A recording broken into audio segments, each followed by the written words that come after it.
Глава 106. Ши Цинсюань спросил. Он проник в монастырь водных каштанов после нашего отбытия и злоумышленно изменил начертание поля. Но тут же сам отверг это предположение. Нет. Так случиться не могло. Селянь согласился. Это невозможно. Мы уже открыли дверь и вышли из нее.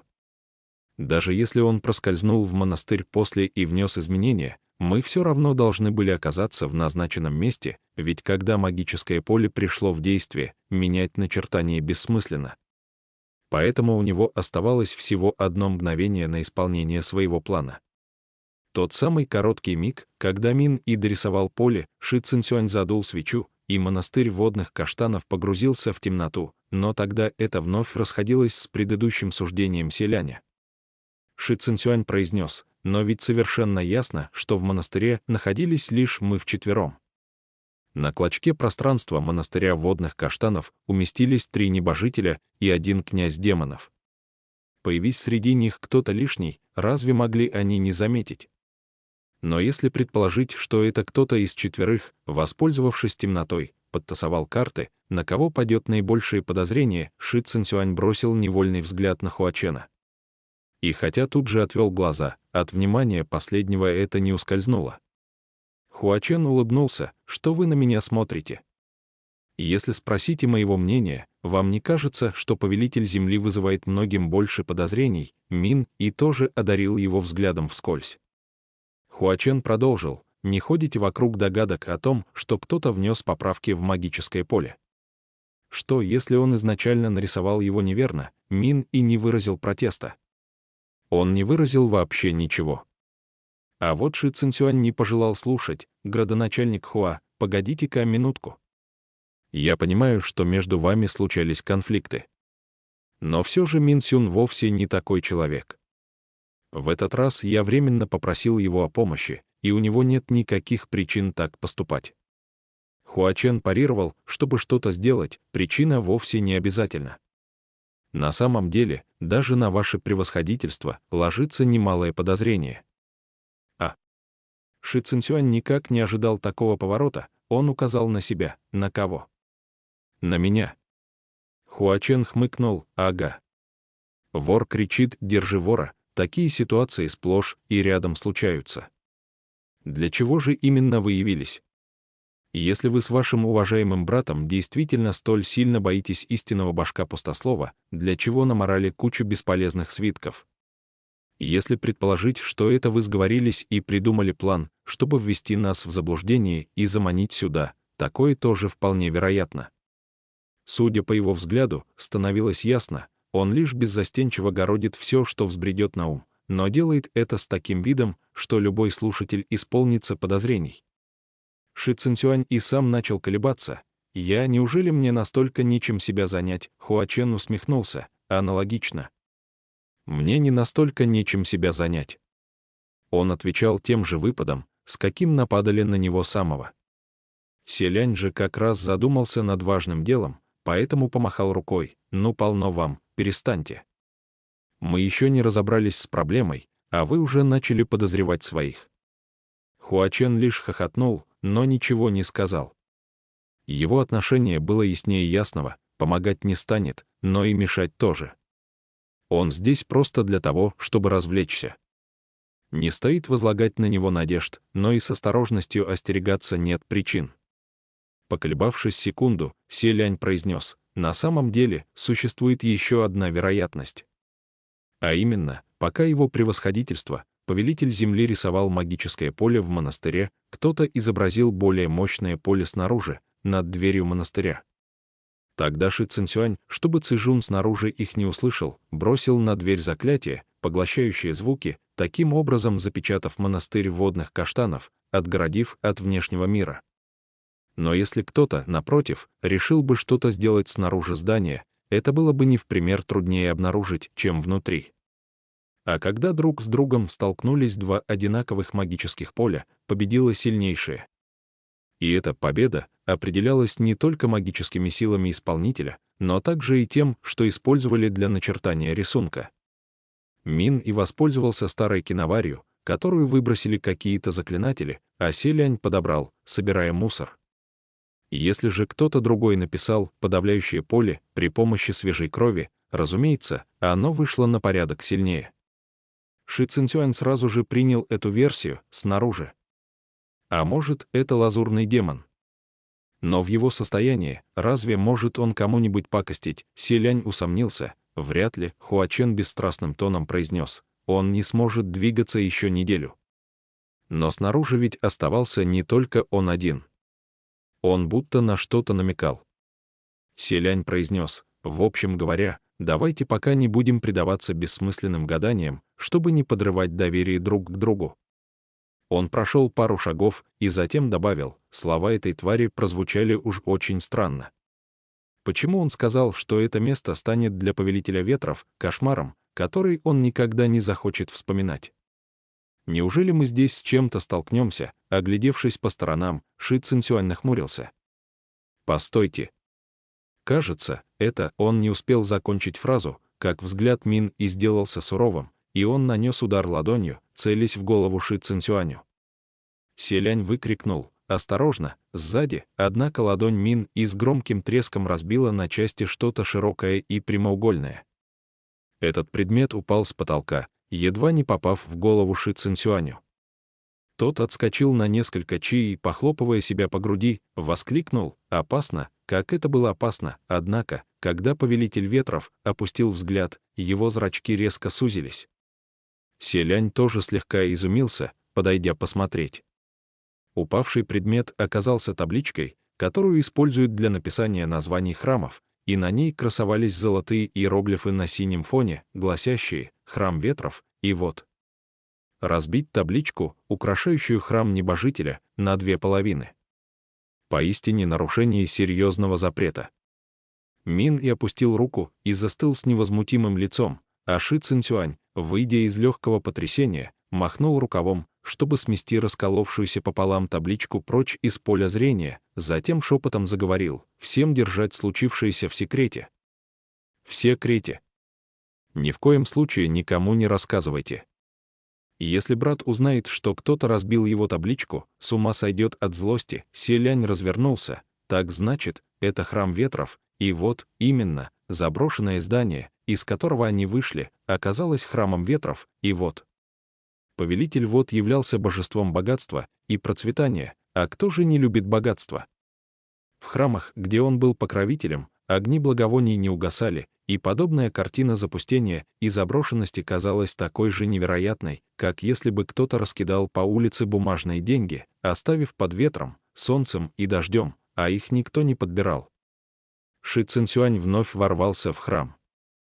Внутри все оплетала паутина и покрывал толстый слой пыли, царила атмосфера унылой заброшенности, словно люди позабыли дорогу сюда. Перерыв все вверх дном, повелитель ветров наконец отыскал в куче мусора в дальнем углу две божественные статуи, на которые больно было взглянуть. У изваяния повелителя ветров в женском обличии не хватало руки и ноги, а у мужской статуи повелителя вод просто-напросто отсутствовала голова. Причем она определенно не отвалилась от времени сама по себе. Кто-то явно отколол голову и разбил в мелкую крошку острым орудием, будто бы желал выместить на статуе бескрайнюю злобу. Как нарочно, оба божества оказались изображены крайне приближенно к оригиналу, выглядели совсем как живые, и теперь, когда скульптуры лежали на полу зловеще древнего храма, совершенно разбитые, но при этом улыбчивые, остальным от взгляда на них становилось не по себе. Ши Цинцюань обеими руками приобнял статуи и прижал к груди, вопрошая, что же это за месть. Что за ненависть? Селяню это зрелище тоже бросилось в глаза чьим-то дурным намерением, но ради того, чтобы немного успокоить Ши Цинцюаня, принц мягко произнес: «Не впадайте в панику, ваше превосходительство. Кто-то поклоняется, кто-то рушит храмы, это абсолютно нормальное явление, не стоит из-за него переживать.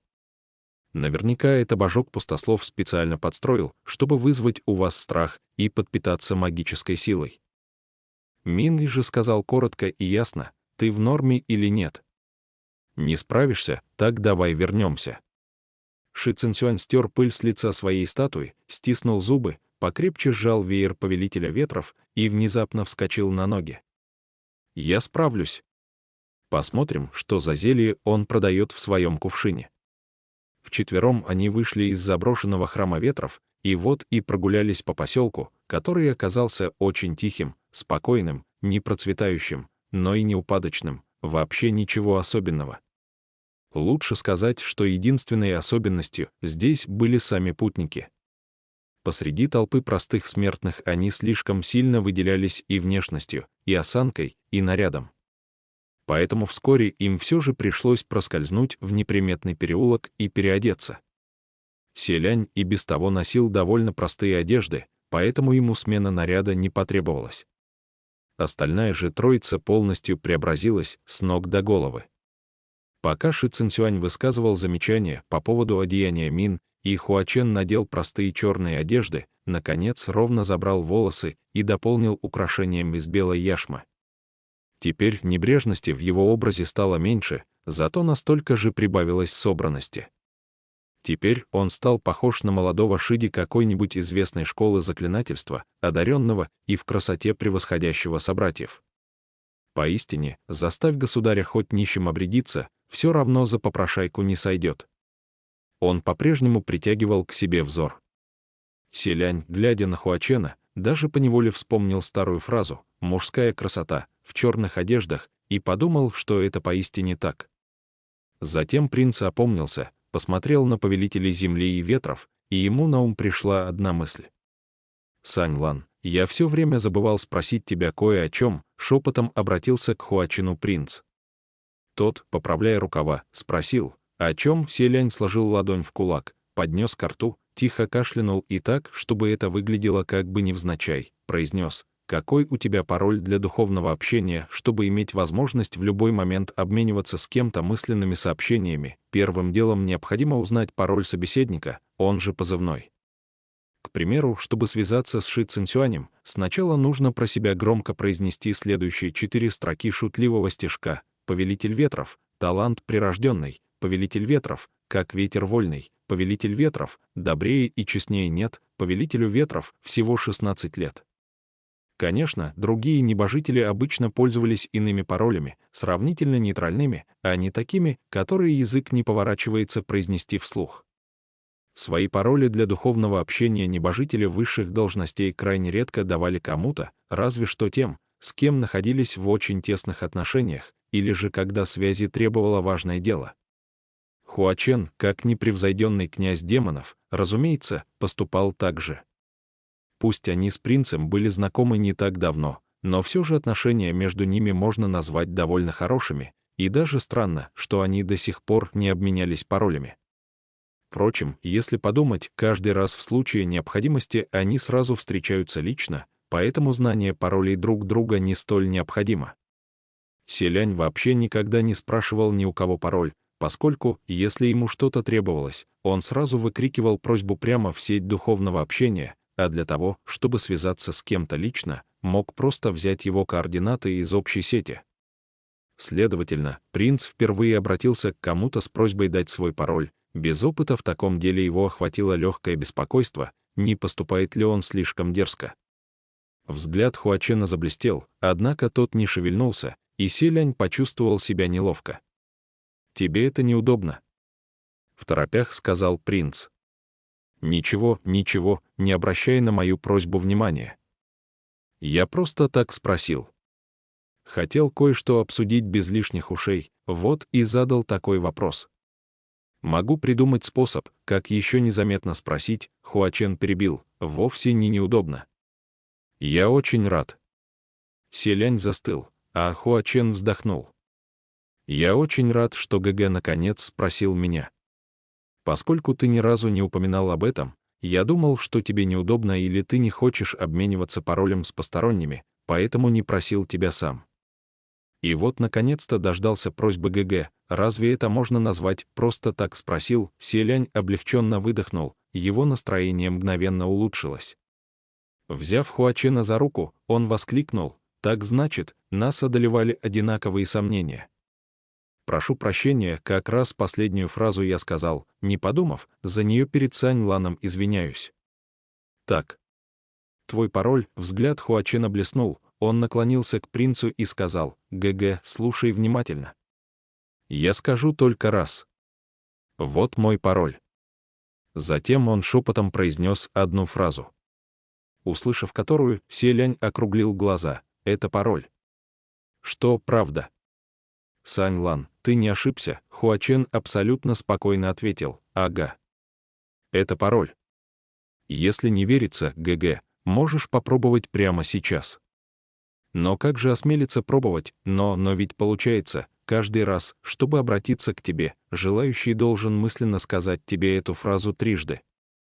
Разве он не почувствует себя крайне неловко при этом? Хуачен, посмеиваясь, ответил, именно не желая, чтобы кто-то ко мне обращался, я и придумал такой пароль. Чтобы прочие отступили перед непосильной задачей. Но если ГГ захочет со мной связаться, я всегда к твоим услугам. Селяню это все же казалось невероятным. Он подумал, выходка слишком уж озорная. В нерешительности принц хотел применить заклинание духовного общения, но при этом не мог найти в себе сил для произнесения такого пароля, даже мысленно. Видя, что Селянь, закрыв половину лица рукой, отвернулся и никак не сделает первый шаг, Хуачен, насмеявшись вдоволь, произнес: «Ну ладно. Если ГГ не решается произносить, я сам могу с тобой связаться». «Какой у тебя пароль?» Селянь вновь посмотрел на него. 1000 раз прочти наизусть «Да Дэ Цзин», вот и все. Хуачен приподнял бровь. Очень скоро в голове Селяня раздался его голос. 1000 раз прочти наизусть «Да Дэ Цзин», вот и все. Эти 11 слов, верно, зрелище вышло довольно занимательное. Они стояли друг напротив друга с закрытым ртом, при этом не говоря ни слова, общаясь лишь взглядом, и обменивались фразами, которые больше никто не мог слышать. Селянь ответил также посредством заклинания духовного общения, верно. «Весьма неожиданно, что ты не попался». Хуачен моргнул и сказал в ответ: «Ха-ха-ха-ха, чуть не попался». И правда, очень забавно. Селянь тоже моргнул, в его взгляде проявилась улыбка. Следует заметить, что этот пароль, со всем усердием придуманный самим принцем еще 800 лет назад, и самому Селяню показался на редкость забавным, поэтому тот и стал пользоваться им после Вознесения. Только вот многие другие небожители, кажется, не посчитали его таковым, и если кто попадался на уловку, то просто терял дар речи. Муцин так прямо и сказал: «Ваше Высочество, ну и шуточки у тебя, уж прости, но мне не смешно». Фэн Синь же катался от смеха по полу и охрип до изнеможения, но у него и порог смеха до странности низкий, поэтому Селянь вовсе не ощутил удовольствия от того, что шутка показалась Фэн Синю смешной. Но уж если Хуачен рассмеялся, наверное, это значит, что шалость и впрямь забавная. Изначальный план предполагал, что они отправятся выпить вина в самое дорогое питейное заведение столицы, но раз уж в столицу попасть не удалось, подойдет и любое другое место. Поэтому путники отправились в самый большой местный трактир, сняли отдельную комнату, немного посидели, скучая, а когда к ним подошел слуга с вином, Селянь спросил его: «Простите, могу я узнать, что это за место?» И хотя вопрос прозвучал довольно странно, такой способ что-то узнать был самым эффективным. Слуга удивился: «Уважаемые гости, так значит, вас привела сюда не слава поселка. Это поселок Богу». Селянь поинтересовался: «Слава?» «Какая слава?» Слуга поднял большой палец вверх: «Наши народные гуляния. Они известны на всю округу. Каждый год в это время немало гостей из прочих мест съезжаются к нам, поглядеть на диковинку». Ши Цинцюаню стало любопытно, что за народные гуляния. Селянь объяснил: это различные развлечения, которые в народе устраивают в честь праздников. В таких случаях проводятся различные представления, выступления местных театральных труп, стоит взглянуть. Что-то вроде шествия в честь жертвоприношения небесам на празднике фонарей, которое проводилось во времена государства Синьлэ. Но только то шествие устраивал императорский двор, зрелище было полностью официальным, тогда как эти гуляния — развлечение народное. Ши Цинцюань спросил: «Но ведь сегодня никакой не праздник. Самое большее — завтра холодные росы». Селянь ответил: «Определенная дата праздника вовсе не обязательно, иногда гуляния проводятся в честь какого-то человека, вот, и выбирают особый день, чтобы погулять да повеселиться. Внезапно внизу на улице, куда выходили окна трактира, послышался шум толпы, кто-то прокричал: «Разойдитесь, разойдитесь! Женщины и дети, не стойте в первых рядах! Всем отойти, процессия приближается!» Все вчетвером выглянули из окна. И от поразительного зрелища селянь вмиг вытаращил глаза, по улице к ним приближалась длинная процессия. Каждый из людей в колонне был одет в разнообразные и очень странные одеяния, лица участников шествия бросались в глаза ярким гримом красного цвета, и, к тому же, из головы у них торчали острые предметы. Топоры, кухонные тесаки, клещи, ножницы. У кого-то остро наточенные, у кого-то тупые и ржавые, но у всех глубоко погруженные в голову, будто кто-то нанес им смертельный удар. У некоторых даже глаза выпадали из орбит и кровь струилась по щекам, а кое у кого орудие проходило насквозь через лоб и виднелось из макушки, зрелище кровавее некуда. Все участники хмурились, выражая нестерпимую боль на окровавленных лицах, но, тем не менее, медленно продвигались по улице под звуки дудок и барабанов, словно настоящий парад умерших душ.